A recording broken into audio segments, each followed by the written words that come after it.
ఏది ఏమైనప్పటికీ సమస్తమును చేయగలిగినటువంటి దేవుడు. ఒక మనిషిని హెచ్చించగలిగిన వాడు ఆయనే, ఒక వ్యక్తిని తగ్గించగలిగిన వాడు కూడా ఆయనేనండి. సౌలును గణపరిచినటువంటి దేవుడు ఆధిక్యతనిచ్చి బెన్యామీను అనబడేటువంటి చిన్న గోత్రంలో నుండి దేవుడు ఎన్నుకొని సౌలును రాజుగా చేశాడంట. ఇశ్రాయేలు ప్రజలకు మొట్టమొదటి రాజు సౌలే. ఆధిక్యత ఇచ్చినాక ఏం చేశాడు? కొంచెం తోకజాడిచ్చాడు. ఇప్పుడు దేవుడు పక్కనే చిన్నోడైనటువంటి దావీదుని కోరుకొని ఇక సౌలుని గెటౌట్ అన్నాడండి. కారణం ఏంటి? దేవుడు చెప్పాడు, అక్కడ ఉన్నటువంటి అమాలేకీయులందరినీ చంపే సౌలు అంటే, అమాలేకీయులు చంపడానికి వెళ్ళినటువంటి సౌలు అక్కడ ఉన్నటువంటి వాటన్నిటిని నిర్మూలన చేయమంటే కొన్నిటిని తీసుకొచ్చి దాచిపెట్టి, మేలైన వాటన్నిటిని దాచిపెట్టి దేవుడు చేయొద్దన్న పనిని చేసి దేవుడు వద్దన్నటువంటి వాటన్నిటిని కూడా సమకూర్చుకున్నటువంటి వాడుగా మనం చూస్తూ ఉండగా దేవుడు వెంటనే సమూయేలు ప్రవక్తను పంపించాడు. ఇక సౌలు మాట వినడం లేదు.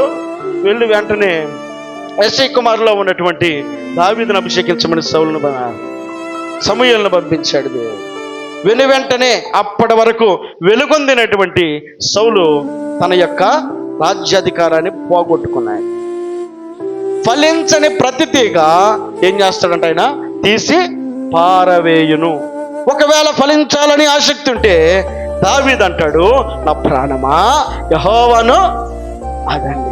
మనం ఫలించాలన్న దానికి సాదృశ్యం ఏంటంటే మన గుణగణాలు, మన వ్యక్తిత్వము, మన ప్రయాణము, మన భక్తి జీవితము దేవుడు గమనిస్తూ ఉంటాడు. మన అడుగులు ఎటు వేస్తూ ఉన్నాం, ఎటు మన అడుగులు త్వరగా ముందు కొనసాగుతూ ఉన్నాయి. లోకం వైపు కొనసాగుతున్న వారమైతే దేవుని దృష్టిలో నుంచి త్రోసివేయబడతాం. ఒకవేళ లేదని చెప్పని దేవునికి ఇష్టమైన మార్గం వైపు మన అడుగులు కనుక వేస్తున్న వారమైతే ఆయన అక్కడి నుంచి చూస్తూ ఉన్నాడు కనుక, ఇగో తాపత్రయము నీలో నాలో ఉందనుకోండి, మనలో ఫలింపని ప్రతి తీగను తీసేసి ఇంకా బహుగా ఫలించాలని ఆయన ముందుకు నడిపించే దేవుడు అయిన దేవునికి మహిమ కలుగునుగాక. హల్లెలూయా. కాబట్టి నేను నిజమైన ద్రాక్షవల్లిని, నా తండ్రి వ్యవసాయకుడు. ఆయన వ్యవసాయం చేసేటప్పుడు ఏం చేస్తాడు? ఫలించినటన్నిటిని పక్కన పెట్టేస్తాడు.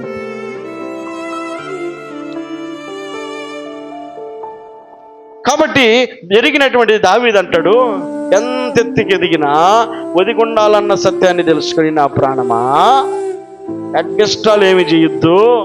ఇంతవరకు ఇచ్చిన కృప దేవుని వలనే, ఇంతవరకు నడిపించింది దేవుడే. నా శక్తి అనుకుంటావేమో, నా బలం అనుకుంటావేమో, నా ఆధిక్యత అనుకుంటావేమో. ఒక వ్యక్తిని హెచ్చించాలన్నా దేవుడే, ఒక వ్యక్తిని తగ్గించాలన్నా దేవుడే. ఇచ్చిన ఆధిక్యతను బట్టి నేను గర్వించేటట్లుగా నన్ను ప్రేరేపించొద్దు. జాగ్రత్తగా ఉండు. ఎవరికి లోబడాలి? నువ్వు దేవునికి లోబడు, దేవునికి లోబడు. నా ప్రాణమా యెహోవాను సన్నతించు, ఆయన దగ్గరగా ఉండు, ఆయన స్తుతించు, ఆయన గణపరచు, ఆయన ఆరాధించు, ఆయన నామాన్ని మహిమపరచు అని భక్తుడు ఎరిగి తన ప్రాణాన్ని సముదాయించుకొని మాట్లాడుతున్నాడు. మరి క్రొత్త నిబంధనలో మరొక వ్యక్తి ఉన్నాడు.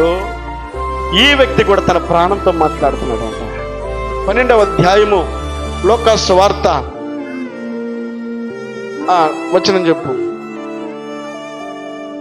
12వ అధ్యాయము 19వ వచనం లూకా సువార్త. నా ప్రాణముతో, ప్రాణమా ఆగండి. ఎవరితో మాట్లాడుతున్నాడు? ప్రాణంతో మాట్లాడుతున్నాడు. ఇక్కడ ఇందాక దావీదు ఎవరితో మాట్లాడాడు? ప్రాణంతో మాట్లాడాడు. నా ప్రాణమా ఏమంటాడు దావీదు? యెహోవాను సన్నతించు అని అంటున్నాడు.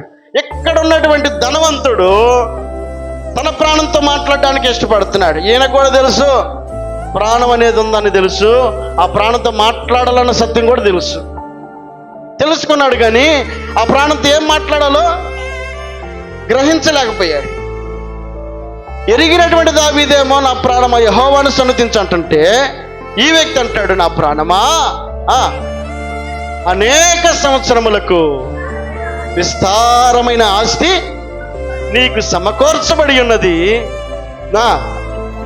తినుము, సుఖించుము, త్రాగుము, సంతోషించమని. అదండి మాట్లాడుతున్నాడు ప్రాణంతో. ఏది మాట్లాడాలో అది మాట్లాడాలి, ఏది నేర్పాలో అది నేర్పాలి.